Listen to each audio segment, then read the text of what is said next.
বাদশাহ সিকান্দার তামাম দুনিয়ার বাদশাহী করলো। এই বাংলাদেশের মধ্যে দুই একটা দেশের রাজা না, তামাম দুনিয়ার রাজত্ব করার পরে তিনি ইন্তেকালের আগে ওসিয়াত করছিল, আমার মৌতের পরে আমাকে গোসল করাবা, কাপড় পরাইয়া হাত ধরে একটু বাহিরে রাইখা খাটের ভিতরে উঠাইয়া খালি হাত বাহিরে রাইখা শহরটাকে ঘুরাইয়া তারপর আমাকে দাফন করবা।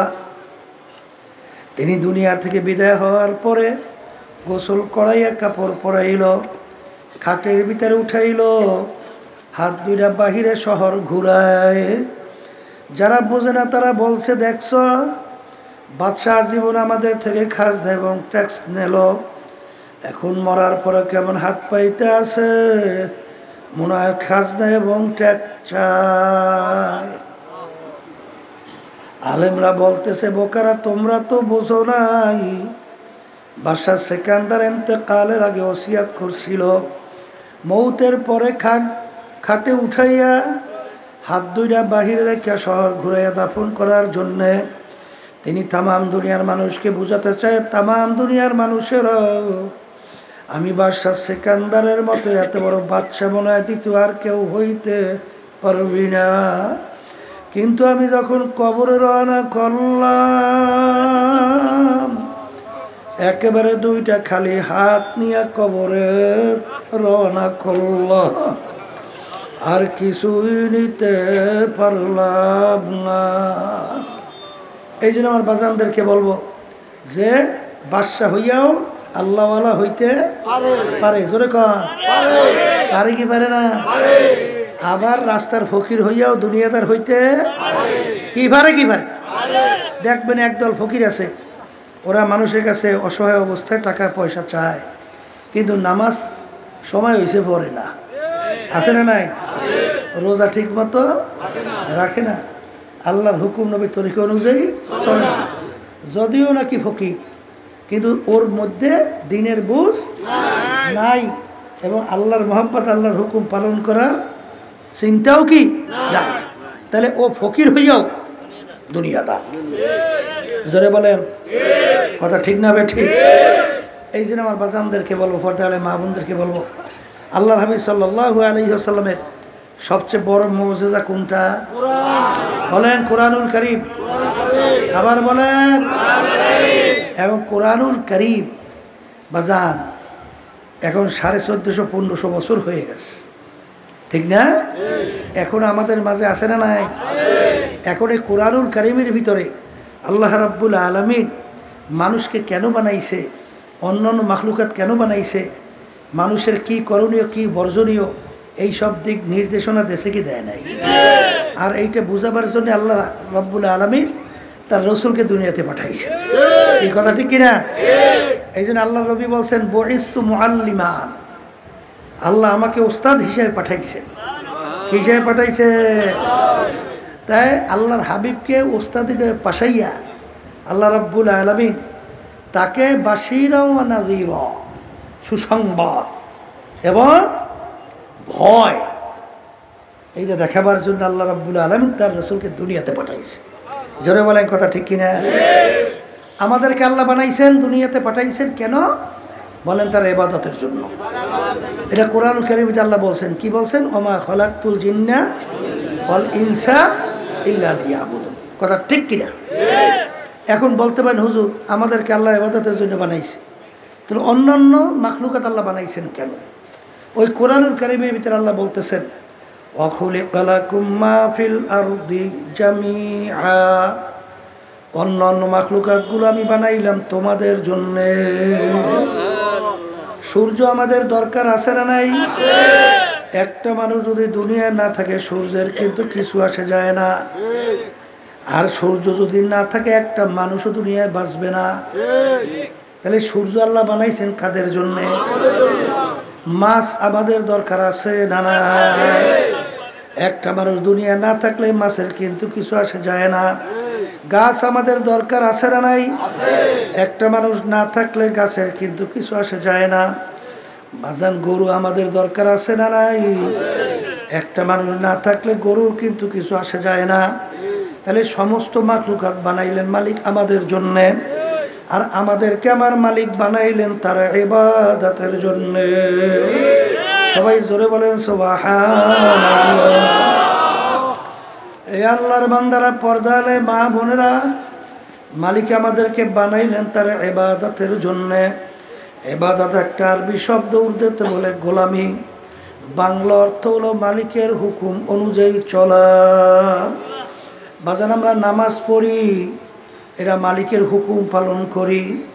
রোজা রাখি, মালিকের হুকুম পালন করি। হারাম হালাল তমিজ পার্থক্য করে খাই চলি, মালিকের হুকুম পালন করি। পর্দা করি, মালিকের হুকুম পালন করি। ধনী হইলাম, হজ যাকাত আদায় করি, মালিকের হুকুম পালন করি। সুন্নাত তরিকায় চলি, মালিকের হুকুম পালন করি। জোরে বলেন কথা ঠিক না ভাই? ঠিক।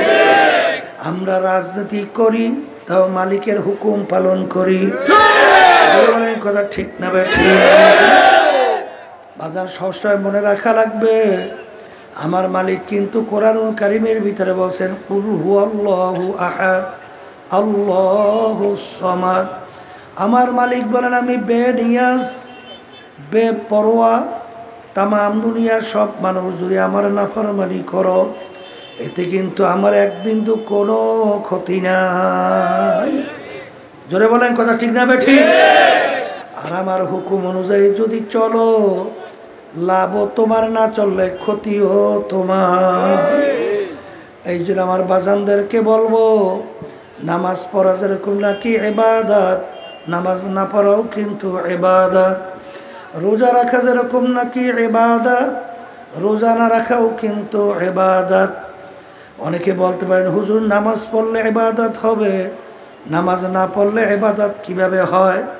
সূর্য উঠতেছে, মাথার উপরে চলে আসছে, সূর্য ডুবতেছে, ওই সময় যদি কেউ নামাজ পড়ে, সব না গুনাহ?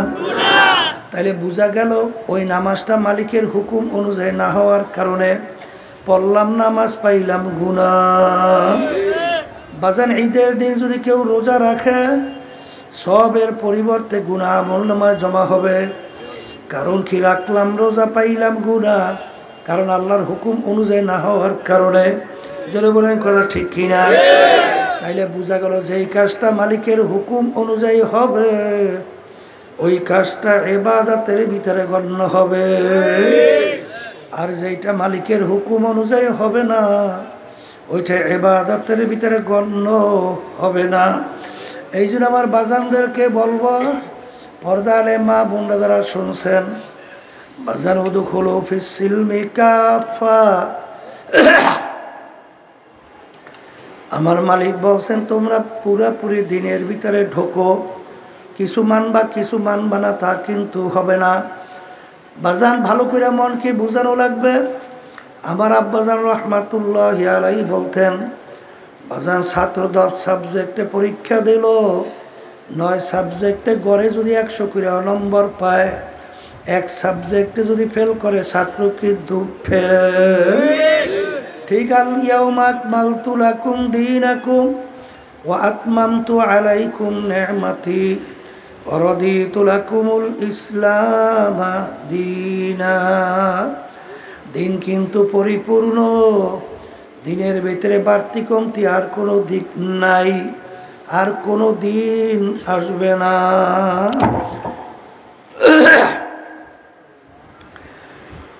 এই জন্য আমার বাজানদেরকে বলবো, পর্দারে মা বোনদেরকে বলবো, আমার আব্বাজান রহমাতুল্লাহি আলাইহি বলতেন, বাবা আমার ভিতরে দিনের যদি কোনো একটা দিক কম থাকে, তোমাদেরকে অনুরোধ করতেছি আমাকে ধরাইয়া দাও।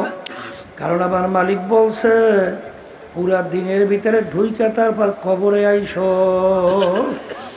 আমার বাজানদেরকে বলবো, আমরা যে রাজনীতি করি কেন, এটা কিন্তু একটা পিছলা, একটা কাটাযুক্ত পথ। কারণ পীর মুরিদি বড় মজার জিনিস, বড় সম্মান, হাদিয়া তো পারো অভাব নাই। কিন্তু এই রাজনীতির পথটা তো বড় পিচ্ছিল, বড় কাটাযুক্ত। বাজার এই পথে চলতে গেলে অনেক সময় গালি খাওয়া লাগে, অনেক সময় মারারও হুমকি দেয়, অনেক সময় জেলেও যাওয়া লাগতে পারে, অনেক সময় বিভিন্ন মুসিবতের কোনো শেষ নাই। কিন্তু এই রাজনীতির পথে যদি না থাকেন, দেখবেন আপনার কাছে এসে কত মানুষ নেতারা দোয়া চাবে, কত হাদিয়া তৌফাও নিয়ে আসবে, কত ধরনের কথা আপনার কাছ থেকে অনেক দেখবেন আপনাকে অনেক অগ্রাধিকার পছন্দ করবে। কিন্তু আপনি যখন বলবেন যে এই মানব রচিত কুফুরি তন্ত্র মন্ত্র এটা মানা যাবে না, এটা কিন্তু কুফুরি। কারণ আল্লাহ রাব্বুল আলামিন বলেন ইন্নাদ-দীনা ইনদাল্লাহিল ইসলাম, আমার কাছে একমাত্র নীতি আদর্শ গ্রহণযোগ্য সেই নীতি আদর্শের নাম হলো ইসলাম। আমার মালিক কোরআনুল কারীমের ভিতরে বলেন ওমান লাম ইয়াহকুম বিমা আনজালাল্লাহ ফাউলাইকা হুমুল কাফিরুন ফাউলাইকা হুমুল ফাসিকুন ফাউলাইকা হুমুজ জালিমুন। যারা আমার নীতি আদর্শ অনুযায়ী রাষ্ট্র পরিচালনা করবে না, ওটা কাফের, ওটা জালেম, ওটা ফাসিক। এই জন্য আমার বাজানদেরকে বলবো, আল্লাহ রাসূল সাল্লাল্লাহু আলাইহি ওয়াসাল্লাম রাষ্ট্রপ্রধান ছিলেন কি ছিলেন না? তাহলে আল্লাহ রাসূল রাষ্ট্র চালাইছে কি চালায় নাই? সাহাবায়ে কেরাম রাষ্ট্রপ্রধান ছিলেন কি ছিলেন না? সাহাবায়ে কেরাম রাষ্ট্র চালাইছেন কি চালায় নাই? কে শুনবেন কে মানবেন তা জানি না। এই জন্য দেখবেন উলামায়ে কেরাম বয়ানের শেষে অনেক সময় বলে ওমা আলাইনা ইল্লাল বালাগ, আমাদের দায়িত্ব তোমাদের কাছে পৌঁছানো, কে মানবা কে মানবা না এটা আমাদের বিষয় না, এটা বুঝবা তুমি মালিকের সঙ্গে। এই আল্লাহর বান্দারা, পর্দালে মা বোনেরা, ভালো করে মনকে বুঝাও, তারপর কবরে রওনা করো। কারণ আমার মালিক বলছেন ওয়ালানাবলুওয়ান্নাকুম, অবশ্যই অবশ্যই তোমাদেরকে আমি পরীক্ষা করবই করব। কেমন পরীক্ষা? নবীরা পর্যন্ত এক পর্যায়ে হাত উপরের দিকে উঠাইয়া দুই চোখের পানি ছাড়ে আর বলে মাতা নাসরুল্লাহ, হে আমার দয়ার মালিক আপনার সাহায্য কোথায়? এই অবস্থায় না পড়ে বেশ তো ঢুইকে গেলা। বাজান আল্লাহ নবী সাল্লাল্লাহু আলাইহি ওয়াসাল্লাম আহারে ন্যায়ের পক্ষে অন্যায়ের প্রতিবাদে যখন বলা শুরু করলে এক আল্লাহর উপরে ঈমান আনার দাওয়াত, এবং ওদের অন্যায়ের প্রতিবাদে যখন আল্লাহর হাবিব বলা শুরু করলো, এমনভাবে আল্লাহর রাসূল সাল্লাল্লাহু আলাইহি ওয়াসাল্লাম তার উপরে আক্রমণ করলো, মাথার ভিতরে হেলমেট ভাঙিয়া পর্যন্ত ঢুকে গেছিল। আল্লাহর হাবিবের শরীর মোবারক থেকে রক্ত মোবারক বের হইয়া জুতা মোবারক পর্যন্ত আটকে গেছিল। বাজার আল্লাহর হাবিব দাঁড়াইয়া থাকতে পারে না, ওহুদের জমিনের ভিতরে ধারাস করে পড়ে দেব। আল্লাহু আল্লাহ। আরে শয়তান ঘোষণা করলো যে কুতিলা মুহাম্মদ, আল্লাহর রাসূলের দুনিয়াতে নাই। সাহাবায়ে কেরাম আল্লাহর রাসূলকে নিয়া মদিনা শরীফ পাহাড়ের যে গর্তের ভিতরে রাখছিল, বাজার সেই গর্তটা আমি নিজে কাছে যাইয়া দেখে আসছি। আখারে दिन के सूरज डूब रही है हम लोगों के सामने, रोज़े महशर क्या जब है मुस्तफा के सामने। আমার আব্বাজান বলতেন, বাবা এই রাজনীতি পথে আমি পিচ্ছিল পথে কাঁটাযুক্ত পথে কেন চলি? কিয়ামতের ময়দানে আমার মালিক যদি জিজ্ঞাসা করে ফজলুল করিম আমার দিন রাষ্ট্রীয় পর্যায়ে বাস্তবায়নের জন্য তুমি কি চেষ্টা করছো, তখন কি জবাব দেব? এই জবাব দেওয়ার জন্যই এই কাঁটাযুক্ত পথে চলি। আলিয়াউমা আকমালতু লাকুম দীনাকুম ওয়া আতমামতু আলাইকুম নি'মাতি ওয়া রাদিতু লাকুমুল ইসলাম দীনা। দিন কিন্তু পরিপূর্ণ, বুজুর্গি কি নেহি হামকো জরুরত, গোলাম আপনা বানা লে খুদায়া। এই দরবেশ আমার বাবারা, কোনো বুজুর্গই আমার মালিকের দরকার নাই। মালিকের কাছে দোয়া করো, মালিক দরবেশি বুজুর্গই আমার কোনো দরকার নাই। আমার দরকার তুমি আমাকে গোলাম হিসাবে কবুল করে না। আল্লাহ রাব্বুল আলামিন তার রাসূলের উপাধি দিয়েছিল আব্দুহু ওয়া রাসূলুহু। আরে আগে আমার বান্দা, এরপরে আমার রাসূল। এই জন্য আমার বাজানদেরকে বলো, পর্দা আলে মা বোনদেরকে বলবো, বাজান কার কখন কোন সময় ডাক আসে তোমারও জানা নাই, আমারও জানা নাই। মরণ তো একদিন লাগবে। দুনিয়া কিন্তু ক্ষণস্থায়ী, দেখতে না দেখতে শেষ হইয়া যায়। আখিরাতের স্থায়ী জিন্দেগি শুরু হবে আর শেষ নাই। আজকে দুনিয়ার ভিতরে একটু রৌদ্রের তাপ সহ্য করা যায় না। দুনিয়ার আগুনে একটু আঙ্গুল ঢুকাইলে 1 মিনিট আঙ্গুল রাখা যায় না। কিন্তু আল্লাহর বান্দারা, পর্দা আলে মা বোনেরা, আমার মালিক কিন্তু কিয়ামতের ময়দানে এই সূর্য 1 হাত বা 1.25 হাত মাথার উপর কইরা ছাইরা দিবে। ছাইরা আমার মালিক বলবেন, সূর্য তোর ভিতরে যত তাপ আছে সারো, নাফরমান বুঝুক আমি মাওলা কেমন। কিয়ামতের ময়দানে ঘর নাই, বাড়ি নাই, গাছ নাই, পানি নাই, ভাগুন নাও কোনো জায়গা নাই। কিয়ামতের ময়দানটা হবে তামার জমিন। সূর্যের তাপে কিয়ামতের ময়দানটা পুইরা লাল চামড়ার মতো লাল হইয়া যাবে। বাজান ভাগুই নাও কোনো জায়গা নাই। সূর্যের তাপে নাফরমানদের তালুটা টাস টাস কইরা ফাইটা মগজগুলা ভাতের মতো উতলাইয়া বাইয়া বাইয়া পড়তে থাকবে। লা ইয়ামুতু ফিহা ওয়ালা ইয়াহইয়া।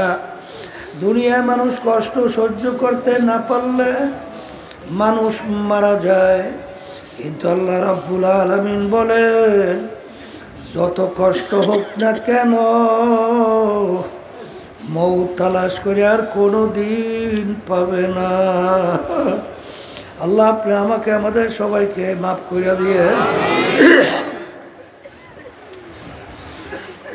কবরের যাত্রীরা, আল্লাহ রাসূল সাল্লাল্লাহু আলাইহি ওয়াসাল্লাম বলেন, দুনিয়ার আগুনের সে 70 গুণ তেজের আগুন জাহান্নামের আগুন। জাহান্নামের আগুন কেমন তেজের হবে আমি বলি না, আল্লাহ রাব্বুল আলামিন বলছেন, নারুল্লাহিল মুকাদাতুল্লাতী তাত্তালিউ আলাল আফইদা। জাহান্নামের আগুন এমন তেজের হবে, শরীরের যে কোনো জায়গায় লাগার সঙ্গে সঙ্গে ওই আগুন যাইয়া কলিজা পর্যন্ত পৌঁছে যাবে। আল্লাহ আপনি আমাকে আমাদের সবাইকে মাফ করিয়া দিয়ে। দুনিয়াদার পাগল আমার বাবারা, আল্লাহ আল্লাহর রাসূল বলছেন, আমরা শুধুমাত্র শোনাই, এরপরে যদি মন না মানে,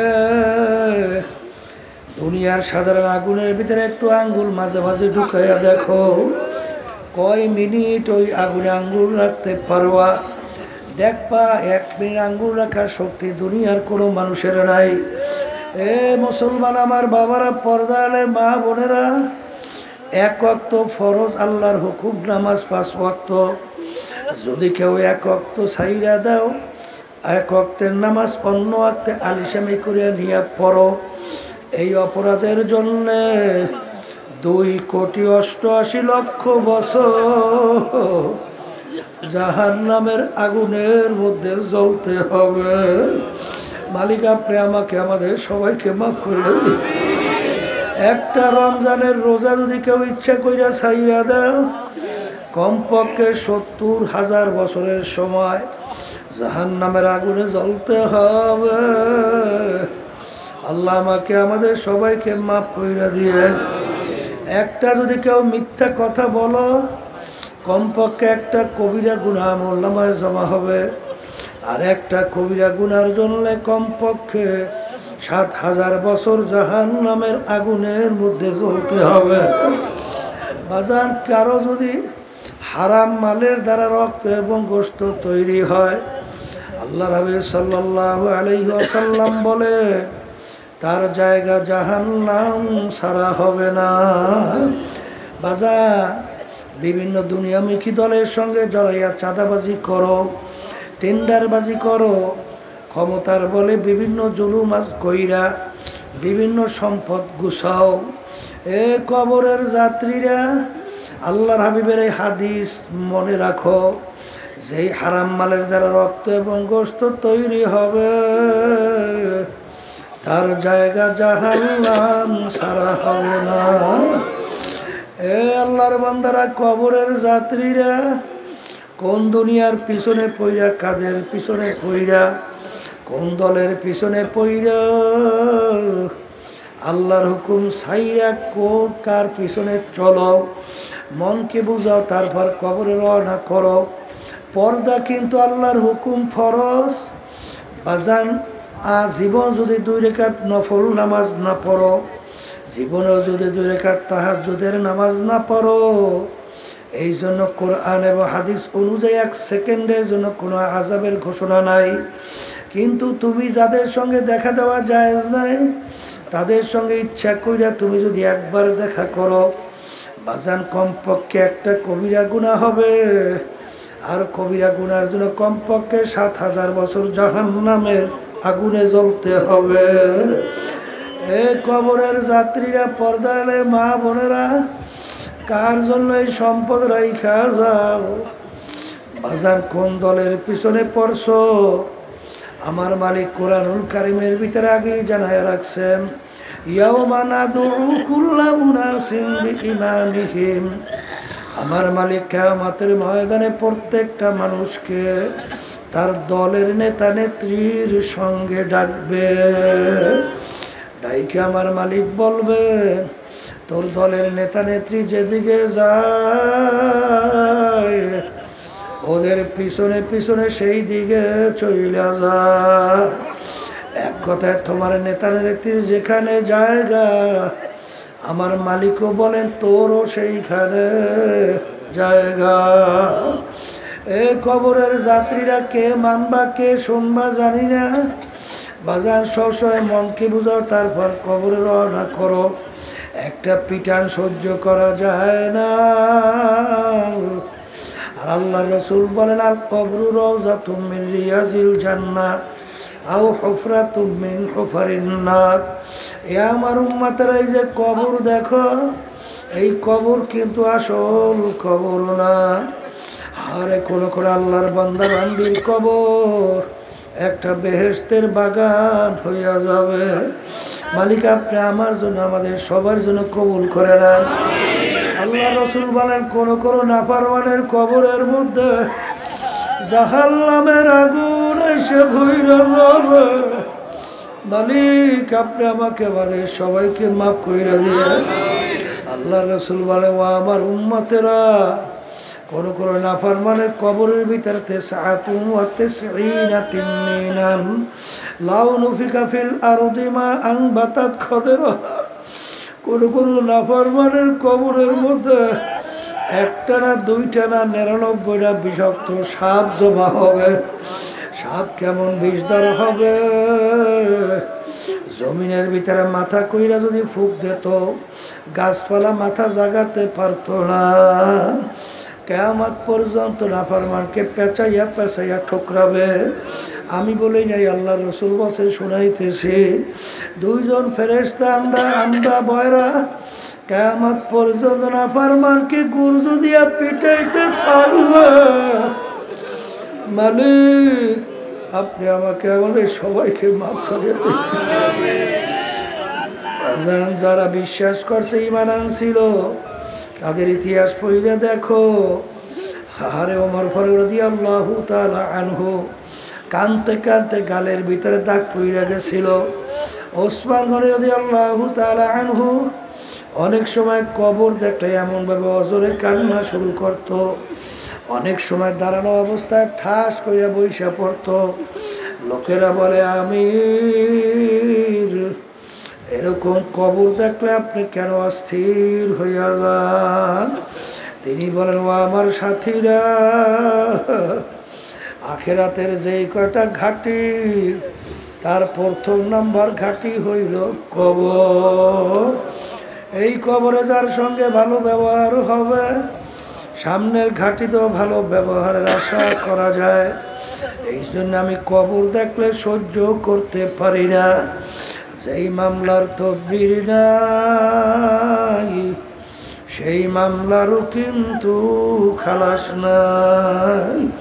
আমি আমার বাজানদেরকে বলবো, পর্দালে মা বোনদেরকে বলবো, কবরে কিন্তু কোনো দলাদলি নাই। কবরে যদি কেউ পরিচয় দেয় আমি চরমনায়ের মুরিদ, এই পরিচয় কিন্তু কবরে কোনো কাজ হবে না। যদি কেউ পরিচয় দেয় আমি অমুক দলের লোক, অমুক পীরের মুরিদ, অমুক বাবার লোক, অমুক বংশের লোক, ওরকম শিক্ষিত চেয়ারম্যান, মেম্বার, এমপি, মিনিস্টার, এই পরিচয় কিন্তু কবরে চলবে না। মন কি বোঝরে মন। বাদশাহ প্রেসিডেন্ট যখন দুনিয়ার ভিতরে আসছিল, বাজার ল্যাংটো অবস্থায় দুনিয়ায় আসছিল। রাস্তার ফকির যখন দুনিয়ায় আসছিল, সেও কিন্তু ল্যাংটো অবস্থায় আসছিল। ভাগ্যের বিনিময়ে কেউ বা রাজা, আর কেউ বা প্রজা, আর কেউ বা প্রেসিডেন্ট, কেউ বা রাস্তার ফকির। ঠিক বাবার কিয়ামতের ময়দানে অনেক ফকির আল্লাহর ফজলও করবে, বাদশাহ হইয়া উঠবে। আর অনেক বাদশাহ কিয়ামতের ময়দানে ফকির হইয়া উঠবে। এই জন্য আল্লাহর ওলিদের ইতিহাস পড়লে দেখবে, তারা কিন্তু গুনার কথা মনে কইরা, কবরে আযাবের কথা মনে কইরা, বাজার জাহান্নামের কথা মনে কইরা, কিয়ামতের ময়দানের কথা মনে কইরা, মিজান পুলসিরাতের কথা মনে কইরা, কানতে কানতে তারপর মাওলার কবরে রওনা কইরা গেল। আসলে বাজার যেই মামলার তদবির নাই, ওই মামলারও কিন্তু খালাস নাই। এই জন্য আমার বাজানদেরকে বলবো, মালিক যখন মাহফিলে নিয়ে আসছেন, আমার মালিক বড় দয়ার মালিক, আমার মালিক বড় মায়ার মালিক। তোমার যদি পাহাড় পরিমাণে গুনাহ হইয়া থাকে, আমার মালিকের কাছে খালেস তওবা কইরা, দিলটাকে বাইরে দুই চোখের পানি ছাইরা যদি মালিকের কাছে ডাক দিয়া বলতে পারো, মালিক নাফরমান তোমার দরবারে হাজির, দয়া মায়া করে তুমি আমাকে মাফ কইরা দাও। আমার মালিক শুধু মাফ করবেন তাই না, তোমার আমার গুনাহকে আমার মালিক নেকের দ্বারা পরিবর্তন কইরা দিবে। কার প্রেমে পড়ছো, আরে কার মায়ায় পইরা আমার মালিককে ভুইলা কার পিছনে পড়লা, আরে ওই দিনের রাত্রি কথা খেয়াল করো, যেদিন তোমার আমার বাড়ির পাশের মসজিদের মাইকে ঘোষণা হইতে থাকবে, বাড়িওয়ালা নাই রে বাড়ি, নাই রে দুনিয়াতে। সেদিন হালাত তাকাইয়া দেখো, সাদা তিনটা কাপড় দিয়ে তোমাকে প্যাঁচ দিয়া ফালাইয়া রাখবে।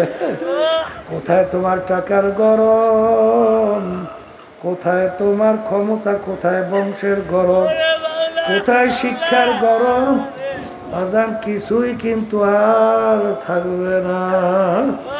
আমার মালিক যখন মাহফিলে নিয়ে আসছে, দুই হাত তুলে মালিকের কাছে কান্দো আর মাপ চাও। আমার মালিকের কাছে মাপ চাওয়ার মতো যদি চাইতে পারো, আমার মালিকের হাতে জফুল কালাম, তোমার আমার দিলকে ঘুরাইয়া আল্লাহ মুখী